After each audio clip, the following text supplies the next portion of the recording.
Hello my dear friends, एक बार फिर से स्वागत है आपका आपके अपने यूट्यूब चैनल में।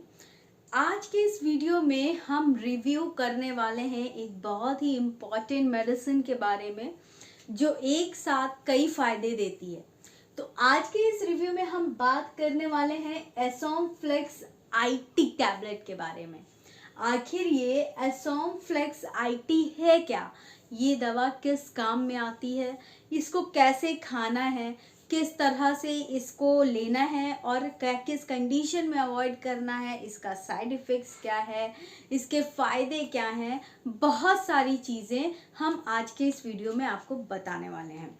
तो सबसे पहले मैं बताऊं आपको कि सबसे पहला सवाल जो आता है दिमाग में वो ये कि एसोमफ्लेक्स आईटी को बनाता कौन है। तो इसको बनाने वाली जो कंपनी है उसका नाम है बायोसॉटिया हेल्थ केयर प्राइवेट लिमिटेड। तो ये कंपनी इसको बनाती है। हालांकि ये जो कॉम्बिनेशन है जो अभी मैं आपको बताने वाली हूँ, इसको और भी कंपनियां बनाती हैं जो हम आपको इस वीडियो के लास्ट तक बताएंगे। आप वीडियो के अंत में बने रहिएगा। तो चलिए देखिए, हम आपको बताएं कि इसमें क्या क्या होता है। इस दवा में एसोमपेराजोल और आइटोप्राइड होता है। अब आप पूछेंगे ये एसोमपेराजोल क्या करता है और आइटोप्राइड क्या करता है, वो भी बताऊंगी। देखिए, सबसे पहले तो आप इस्तेमाल जानिए कि इस दवा का उपयोग क्या है। इस दवा का उपयोग गैस्ट्रोइसोफेजियल रिफ्लक्स डिसऑर्डर GERD में करते हैं। ये क्या होता है, जब कभी कभी आपने देखा होगा, आपने भी कभी महसूस किया होगा कि जो हमारा फूड पाइप होता है उसके थ्रू खट्टी डकार आती है, जैसा लगता है एसिड मुंह से बाहर आ रहा है। तो इस कंडीशन को कहते हैं गैस्ट्रोइसोफेजियल रिफ्लक्स डिसऑर्डर। फिर दूसरा होता है पेप्टिक अल्सर। पेप्टिक अल्सर क्या होता है, जिसमें सोर्स डेवलप होने लगते हैं। जो हमारे स्टमक की लाइनिंग होती है या इंटेस्टाइन की लाइनिंग होती है, वहाँ छोटे छोटे छोटे छोटे वाइट से सोर्स डेवलप, घाव डेवलप होना शुरू हो जाते हैं।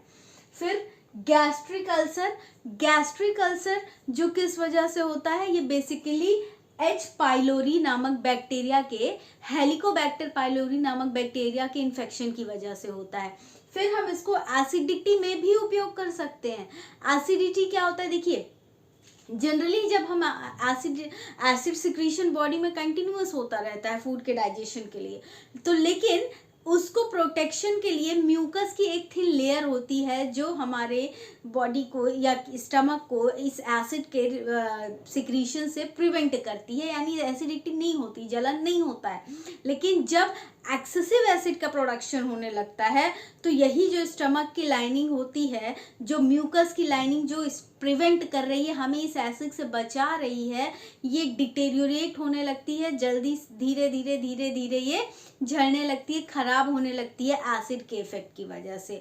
तो इस कंडीशन में जलन और बाकी समस्या एसिडिटी की होना शुरू हो जाती हैं।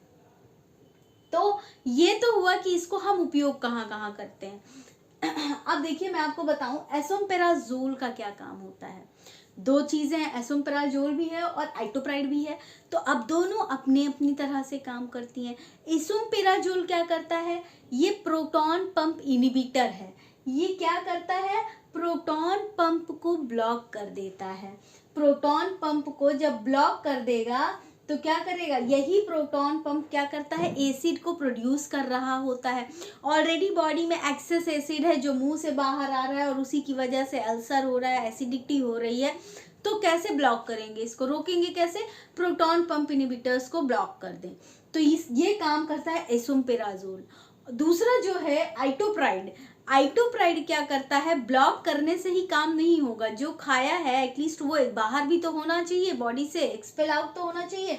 तो ये हमारा एक प्रोकाइनेटिक एजेंट होता है, गैस्ट्रो प्रोकाइनेटिक एजेंट आइटोप्राइड होता है। ये क्या करता है, गैस्ट्रिक एम्पिटिंग टाइम को बढ़ा देता है, यानी कि खाली होने की जो कैपेसिटी होती है, जो टाइम होता है, वो बॉडी से जल्दी जल्दी एक्सपेल आउट होता है। एम्पिटिंग टाइम बढ़ा देता है, जिसकी वजह से जो मूवमेंट होती है वो इम्प्रूव होती है गैस्ट्रोइंटेस्टाइनल ट्रैक्ट की, और फूड का मोटिलिटी बना रहता है, मतलब जो खाया वो एक जगह इकट्ठा नहीं होगा, मोटाइल होकर के बाहर की तरफ एक्सपेल आउट होता रहेगा। तो ये काम करता है आइटोपराइड। अब मैं आपको बताऊं, आइटोपराइड एक और काम करता है, ये एंटी एमेटिक एजेंट भी है, यानी कि जो एमिसिस होता है, यानी उल्टी आने लगती है, भैया पेट से साफ नहीं हो रहा है, एसिडिटी होती जा रही है, भारीपन लग रहा है पेट में, तो इसको कम करने के लिए हमने गैस्ट्रिक एम्पेटिंग टाइम बढ़ाया। तो गैस्ट्रिक, लेकिन अगर ये नहीं हो रहा है तो क्या होगा, वॉमिटिंग जैसा लगेगा, तो वॉमिटिंग को भी ये कम करता है। आइटोपराइड एंटी एमेटिक एजेंट भी है, वॉमिटिंग होने से रोकता भी है। तो ये दो तरह से, देखिए ये दो एक ही दवा है लेकिन इसके काम करने का तरीका तीन है। देखिए आप, एक एंटी एमेटिक भी है, एम्पेटिंग टाइम भी बढ़ा रहा है, साथ ही साथ प्रोटॉन पंप इनहिबिटर भी है। फिर अब देखिए इसको खाना कब है, इसको खाना खाने से 30 से 60 मिनट पहले पानी के संग ही खाना है, नॉर्मल। ठीक, अब चलिए आगे बढ़ते हैं। अब देखिए कोई चीज का फायदा है, ये इतना फायदा तो दे रहा है लेकिन इसका नुकसान भी है।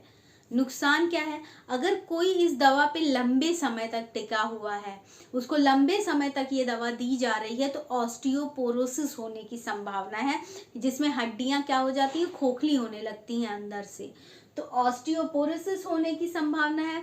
साथ ही साथ हाइपोमैग्नीशियमिया होने की संभावना। हाइपोमैग्नीशियमिया क्या होता है, बॉडी में मैग्नीशियम का लेवल कम हो जाना। फिर जो हमारे विटामिन B12 का एब्जॉर्प्शन बॉडी में नेचुरली हो रहा होता है, इस दवा की वजह से वो एब्जॉर्प्शन भी कम होने लगता है। साथ ही साथ ये तो लंबे समय तक के लिए हुआ, लेकिन क्या इस दवा को बच्चों को देना है? जी नहीं, ये दवा बच्चों में सेफ्टी के पॉइंट ऑफ व्यू से अभी उतनी प्रूव्ड नहीं है, इसलिए ये दवा बच्चों को नहीं देनी है। साथ ही साथ प्रेग्नेंट महिलाएं या जो ब्रेस्ट फीडिंग महिलाएं हैं, उन्हें भी ये दवा लेने से पहले डॉक्टर से संपर्क करना है, वैसे हो सके तो नहीं ही लेना है। ठीक है, फिर आइए आगे बढ़ें। साइड इफेक्ट्स की बात, भाई फायदा है तो नुकसान भी है, तो क्या क्या नुकसान होगा? सर दर्द हो सकता है, हेडेक हो सकता है, फ्लैटुलेंस लग सकता है, भारीपन, हल्का हल्का सा गैस बन सकती है। साथ ही साथ स्टमक पेन भी हो सकता है, अब गैस बन रही है, भारीपन लगेगा तो पेट में हल्का सा दर्द होगा। हालांकि ये साइड इफेक्ट्स खुद मैनेजेबल है, इसके लिए कोई अलग सी दवा नहीं खानी पड़ती है। फिर कॉन्स्टिपेशन भी हो सकता है, फिर साथ ही साथ डायरिया भी हो सकता है। एम्पेटिंग टाइम बढ़ा रहे हैं तो हो सकता है पेशेंट के आने, डायरिया भी हो सकता है पेशेंट को, और साथ ही साथ डिजीनेस भी हो सकता है। ध्यान दीजिए, डिजीनेस हो सकता है, डिजीनेस हो सकता है मतलब इस दवा को खाने के बाद कोई भी ऐसा काम लाइक ड्राइविंग जिसमें कंसंट्रेशन की ज़रूरत है वो नहीं कर सकते हैं, क्योंकि ये डिजीनेस कॉज कर रहा है। पेशेंट को चक्कर भी आ सकते हैं, वो नींद में रह सकते हैं। ठीक है, देखिए दोस्तों, वीडियो अच्छा लग रहा हो तो लाइक कीजिएगा, चैनल पर नए हैं तो सब्सक्राइब कीजिएगा, और हमारा यूट्यूब पे एक और चैनल है टेक डायरेक्शन न्यूज़ के नाम से, जिसका लिंक मैं डिस्क्रिप्शन में शेयर कर रही हूँ। प्लीज़ हमारे उस चैनल को भी विजिट करके हमें वहाँ भी ज़रूर सब्सक्राइब कीजिएगा। अब इंटरैक्शन की बात कर ले भाई। इंटरैक्शन मतलब हम क्या खा रहे हैं, इससे भी इस दवा के काम का इफेक्ट निर्भर करता है ना, हम क्या खा रहे हैं, हम कैसे लाइफ स्टाइल फॉलो कर रहे हैं, इस बात पे बहुत चीज़ें निर्भर करती हैं। और एक चीज़ ये भी निर्भर करती है कि ये दवा काम करेगी भी कि नहीं। तो चलिए बताएं आपको, इंटरैक्शन की अगर बात करें तो ये दवा इंटरैक्ट करती है, इसका इफेक्ट कम या ज़्यादा हो सकता है अगर पेशेंट एस्पिरिन या नेप्रोक्सेन, जो कि पेन किलर कैटेगरी की ड्रग है, दर्द कम करने के लिए ली जाती है, अगर पेशेंट ये दवाइयाँ ले रहे हैं जो मैं बताने जा रही हूँ, तो वो डॉक्टर को पहले ही बता दें, हो सकता है डोज एडजस्टमेंट की ज़रूरत पड़ सकती है। फिर अगर पेशेंट एंटी डिप्रेसेंट ले रहे हैं जैसे कि ड्यूलॉक्सिटिन या सिटालोप्रैम, तो डॉक्टर को संपर्क करके बताएं। एंटी एंजाइटी जैसे कि डाइजेपाम ले रहे हैं तो भी डॉक्टर को ज़रूर इन्फॉर्म करें। हाइपोथायरॉयडिज्म लाइक लीवोथायरॉक्सिन अगर दवा ले रहे हैं तो भी डॉक्टर को बताइए। ब्लड थिनर्स ले रहे हैं लाइक क्लोपिडोग्रिल तो बताइए। और अगर साइनोकोबालामीन ले रहे हैं विटामिन्स तो भी डॉक्टर को बताइए, क्योंकि ये दवा क्या करती है, विटामिन B12 के एब्जॉर्प्शन को कम कर दे रही है, ध्यान दीजिएगा। तो अगर विटामिन ले रहे हैं तो एब्जॉर्प्शन कम हो जाएगा विटामिन का, तो ये डॉक्टर को बताना बहुत आवश्यक है। अब स्मोकिंग और अल्कोहल की बात कर लेते हैं। देखिए, स्मोकिंग और अल्कोहल तो ऐसा क्षेत्र है कि किसी भी दवा के संग नहीं लेना है, करना ही नहीं है। लेकिन इसमें भी नहीं करना है, क्योंकि अल्कोहल क्या करता है, एसिड के सिक्रीशन को बढ़ा देता है। और अल्टीमेटली हम किस लिए ले रहे हैं, एसिड के सिक्रीशन को ही तो कम करने के लिए। तो अगर अल्कोहल या स्मोकिंग पर हैं तो प्लीज़ स्टॉप इट, उसको रोक देना है जब तक कि आप इस दवा का कंजम्पशन कर रहे हैं। फिर अगर पेशेंट को पहले से ही लीवर की डिसीज है, लीवर की समस्या है, तो डोज एडजस्टमेंट की ज़रूरत पड़ेगी। फिर उसके बाद हाइपोमैग्नीशियमिया है, तो आपको बता दें कि ये दवा लंबे समय तक अगर कोई लेता है तो पहले ही हाइपोमैग्नीशियमिया हो रहा है, और अगर पहले से है तो क्या होगा, वर्स्ट कंडीशन हो जाएगी, इसलिए नहीं लेना है। अगर किसी को पहले ही गैस्ट्रोइंटेस्टाइनल में ब्लीडिंग की समस्या है, तो साथ ही साथ अगर किसी का बोन फ्रैक्चर है पहले से ही, तो क्योंकि ये दवा ऑस्टियोपोरोसिस कर रही है, हड्डी को पहले ही खोखला कर सकती है, तो अगर बोन फ्रैक्चर है तो ऑस्टियोपोरोसिस होने की संभावना और बढ़ सकती है।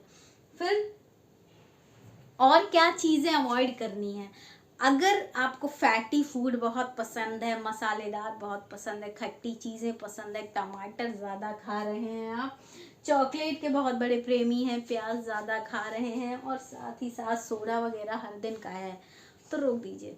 क्योंकि इस दवा को लेते के समय आपको ये डाइट, और अगर ख़ास तौर से अगर आपको अल्सर्स की समस्या है, पेप्टिक गैस्ट्रो या फिर GERD, एसिडिटी, तो ये चीज़ें ऐसे भी नहीं खानी है आपको, और दवा ले रहे हैं तो और भी मत खाइए। तो देखिए, ये तो था यहाँ तक की बातें। अब एक बात होती है जो लोग मुझसे अक्सर पूछते हैं कि मैडम इस नाम से नहीं मिल रहा है, किस नाम से मिलेगा। तो अब मैं आपको वो बताती हूँ कि अगर आपको इस नाम से, इस कंपनी की नहीं मिल रही है, तो आगे और भी नाम है, मैं बता रही हूँ, और किस नाम से कौन सी कंपनी की दवा है वो बता रही हूँ। आप इस नाम से मिलेगा तो ये भी ले सकते हैं। तो देखिए, सोम्प्राज़-IT या फिर रेसिप्रोराइटी, इसको बनाती है सन फार्मास्यूटिकल्स। तो ये दोनों दवा भी इसी कॉम्बिनेशन की है, ऐसे ही काम करेंगी, और लेते समय यही प्रिकॉशंस बरतने हैं। फिर आइए ACM-IT, जिसको टैस्मेड इंडिया प्राइवेट लिमिटेड बना रही हैं। फिर एसोपर-IT सिग्नोवा फार्मा का है। फिर नेप्रो-IT, जिसको टोरेंट फार्मास्यूटिकल्स बनाते हैं। फिर ओमियो-IT, जिसको प्लेना रेमेडीज बना रही हैं। फिर एरिक्स-IT, जो फोलेरिक्स फार्मास्यूटिकल्स की हैं, इसको भी ले सकते हैं। फिर क्यूवियोमिट, जिसको बनाने वाली कंपनी का नाम है जेनोस्टिक फार्मास्यूटिकल्स प्राइवेट लिमिटेड। और फिर एक और है नाम से लो एसिड